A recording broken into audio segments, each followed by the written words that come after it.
की शुरुआत होती है एक प्यारी सी स्टूडेंट जेमी को दिखाते हुए, जो अपनी क्लास टीचर को एक गिफ्ट देती है क्योंकि आज उनका कॉलेज में आखिरी दिन था। जेमी टीचर से पूछती है कि आपकी जगह आप कौन यहाँ पे आने वाला है। इस पर वो उसे बताती है कि अब तुम सभी बच्चों को पढ़ाने के लिए टीचर मॉली आने वाली है, जो कि बहुत ही इंटेलिजेंट और काफी अच्छी है। अभी ये दोनों बात कर ही रही होती हैं कि इतने में ही यहाँ मॉली भी आ जाती है, जिसे प्रिंसिपल पूरा कॉलेज दिखाती है। तभी मॉली की नजर ग्राउंड में खेल रहे एक लड़के डैनी पर पड़ती है, जिसे देखते ही वो उस पर फिदा हो जाती है। लेकिन वो ये नहीं जानती थी कि डैनी जेमी का बॉयफ्रेंड है और ये दोनों एक ही क्लास में पढ़ते हैं। इसके बाद हम डैनी को जेमी के साथ देखते हैं, जहाँ ये दोनों अपनी आने वाली रिलेशनशिप एनिवर्सरी को लेकर काफी एक्साइटेड थे, क्योंकि इस दिन ये दोनों पहली बार इंटीमेट होने वाले थे। इसके बाद हम जेमी के डैड को देखते हैं, जो बस पूरा दिन घर में रहकर पबजी खेलते रहते हैं, जबकि जेमी की मॉम डबल शिफ्ट करके घर का पूरा खर्चा उठाती है, जिस वजह से जेमी के पेरेंट्स के बीच हमेशा से ही झगड़ा रहता है। जेमी को भी ये सब बिल्कुल अच्छा नहीं लगता, लेकिन वो अपने डैड से कुछ भी कह नहीं सकती थी।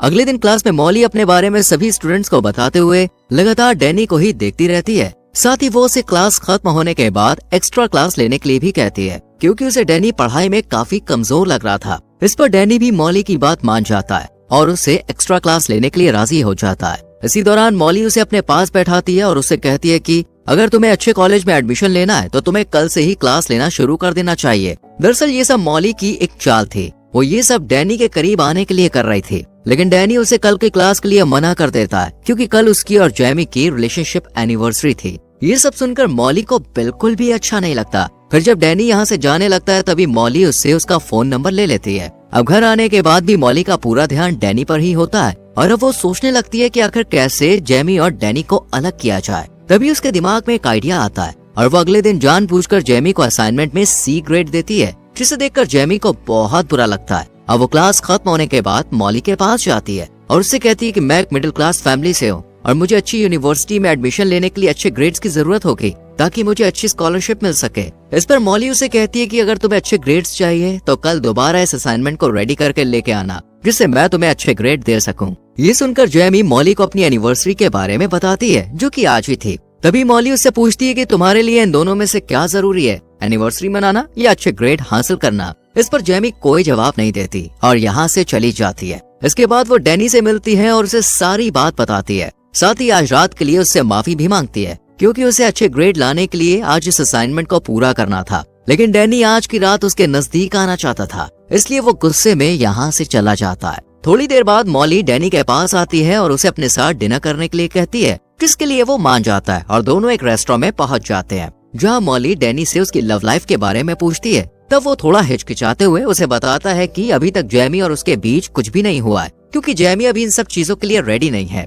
ये सुनकर मॉली समझ जाती है कि डैनी को आखिर क्या चाहिए, इसलिए वो उसके करीब आने की कोशिश करती है, लेकिन डैनी उस पर ज्यादा ध्यान नहीं देता है और अपने घर चला जाता है। अगले दिन जेमी डैनी से मिलती है तो वो उससे कल रात के बारे में पूछती है कि आखिर कल रात को वो कहाँ था। इस पर डैनी उससे झूठ बोलते हुए कहता है कि मैं अपने दोस्तों के साथ था। जेमी को ये सुनकर बहुत बुरा लगता है, क्योंकि डैनी के दोस्तों ने उसे पहले ही बता दिया था कि वो कल रात उनके साथ नहीं था। इसके बाद हम दोनों को एक पार्टी में देखते हैं, जहाँ जेमी की खूबसूरती देख डैनी अपने आप को कंट्रोल नहीं कर पाता और उसे एक रूम में ले जाता है, जहाँ वो उसके करीब आने की कोशिश करता है, पर जेमी उसे बीच में ही रोक देती है, जिस वजह से डैनी का पूरा मूड खराब हो जाता है और वो यहाँ से चला जाता है। वहीं दूसरी तरफ मॉली अपनी कार को खुद ही खराब करके उसे ठीक करने के लिए डैनी को बुलाती है। डैनी यहाँ आकर उसकी कार को ठीक कर देता है, लेकिन कार को ठीक करने की वजह से उसके हाथ खराब हो जाते हैं। ये देखकर मॉली उसे अपने घर ले जाती है और एक टॉवल से खुद उसके हाथ साफ करती है, साथ ही उसके करीब आने की कोशिश करती है। डैनी भी इस बार अपने आप को कंट्रोल नहीं कर पाता, क्योंकि अब सारी हदें पार हो चुकी थी और अब दोनों अच्छे से इंटीमेट हो जाते हैं। अगले दिन जब जेमी कॉलेज में जाती है तो मॉली उसे एक बार फिर से असाइनमेंट में C ग्रेड देती है, जिसे देखकर जेमी को समझ नहीं आता कि आखिर वो उसके साथ ऐसा क्यों कर रही है, जबकि उसने तो इस बार बहुत ही अच्छा असाइनमेंट रेडी किया था। इसी दौरान जेमी की नजर एक खाली क्लासरूम में पड़ती है, जहाँ मॉली और डैनी अकेले बैठे हुए थे।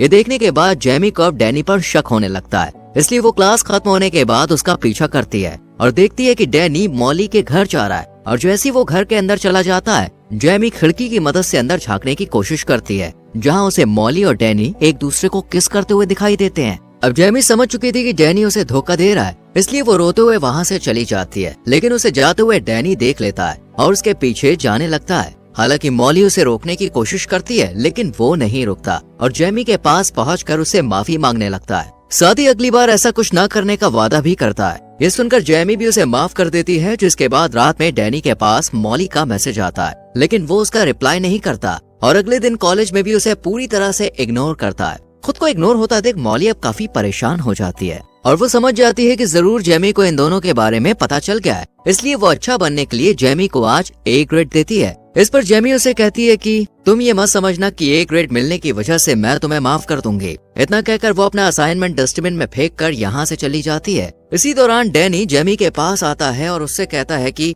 मॉली उसे काफी परेशान कर रही है, इसलिए वो आज रात उससे मिलने के लिए जाएगा और उसके साथ अपने रिश्ते को खत्म कर देगा। इसके बाद वो मॉली को मैसेज करके एक लोकेशन पर बुलाता है। मॉली को लगता है कि शायद वो अब भी उससे प्यार करता है, इसलिए वो जल्दी से तैयार होकर उस लोकेशन पर पहुंच जाती है और काफी खुश भी होती है। लेकिन उसकी ये खुशी उस वक्त उदासी में बदल जाती है जब डैनी उससे कहता है कि वो सिर्फ जेमी से प्यार करता है और अब वो उसके साथ कोई रिश्ता नहीं रखना चाहता। ये सुनकर मॉली बहुत ज्यादा अपसेट हो जाती है और डैनी को मनाने की कोशिश करती है, लेकिन वो उसकी एक भी बात नहीं सुनता और यहाँ से जाने लगता है। ये देखकर मॉली को भी बहुत ज्यादा गुस्सा आता है और उसी गुस्से में वो अपनी कार को स्टार्ट कर डैनी को कुचल कर मार देती है। वहीं उसका खून एक कपड़े में भरकर जेमी के कार के बम्पर पर लगा देती है। साथ ही अपना फोन भी जेमी की कार में ही रख देती है ताकि सभी को लगे कि डैनी की मौत के पीछे जेमी का ही हाथ है और उसी ने उसे मारा है। इसके बाद वो मूवी देखने के लिए थिएटर में चली जाती है और मूवी के टिकट को अपने पास संभाल कर रख लेती है, जिससे वो पुलिस को ये दिखा सके कि जिस वक्त डैनी का एक्सीडेंट हुआ था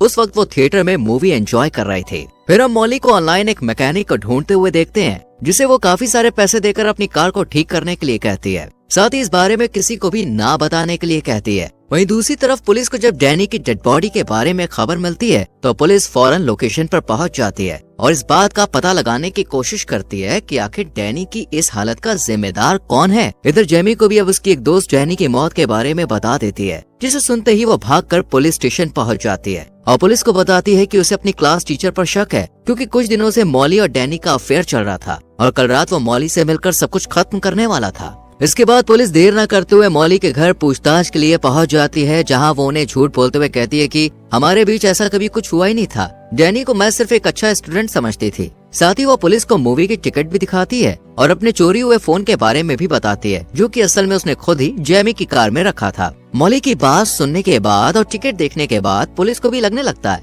कि शायद वो सब सच बोल रही है। इसके बाद पुलिस शक के आधार पर जेमी के घर तलाशी लेने के लिए जाती है और जब उसकी कार को चेक करती है तब उन्हें कार के बम्पर पर डैनी का खून लगा हुआ मिलता है। साथ ही उन्हें जेमी की कार से मॉली का फोन भी मिल जाता है, जिसमें डैनी से मिलने का मैसेज भी आया हुआ था। इन सभी सबूतों को देखते हुए पुलिस जेमी को अरेस्ट कर लेती है, लेकिन जेमी के पेरेंट्स उसे बेल पर रिलीज करवा लेते हैं। जेमी अपनी मॉम को बताती है कि उसे लगता है कि डैनी का खून किसी और ने नहीं बल्कि मॉली ने ही किया है। अब जेमी की मॉम मॉली के खिलाफ सबूत इकट्ठा करने की कोशिश करने लगती है ताकि वो जेमी के ऊपर से डैनी के खून का इल्जाम हटा सके। इसके लिए वो सबसे पहले कॉलेज जाती है और चुपचाप मॉली के बैग से उसकी कार की चाबी निकाल लेती है और फिर उसकी कार को चेक करती है और तभी उसे उस मैकेनिक के बारे में पता चलता है। वो मैकेनिक के पास जाकर उससे मॉली के बारे में पूछताछ करती है, लेकिन वो उन्हें झूठ बोलते हुए कहता है कि मेरे पास ना तो इस नाम की कोई लेडी आई और ना ही कोई कार आई। ये सुनकर जेमी की मॉम काफी परेशान हो जाती है और वो उदास होकर यहाँ से जाने लगती है कि तभी उनके पास मैकेनिक की एक एम्प्लॉय आती है और सारा सच बता देती है कि किस तरह मॉली ने काफी सारे पैसे देकर अपनी कार को ठीक कराया है। जेमी की मॉम जब उसे पुलिस के सामने यही सच बताने के लिए कहती है तो वो इसके लिए मना कर देती है, क्योंकि मैकेनिक उसे जॉब से निकाल देता और ये जॉब उसके लिए बहुत जरूरी थी। इसके बाद जेमी की मॉम घर आकर अपने हस्बैंड से इस बात को शेयर करती है और जेमी भी चुपचाप उनकी बातें सुन लेती है और वो अपनी मॉम से मॉली के घर जाने के लिए कहती है, पर वो उसे मना कर देती है क्योंकि उसके पैर में ट्रैकर लगा हुआ था जो कि पुलिस ने लगाया था, जिससे जेमी कहीं भाग ना सके।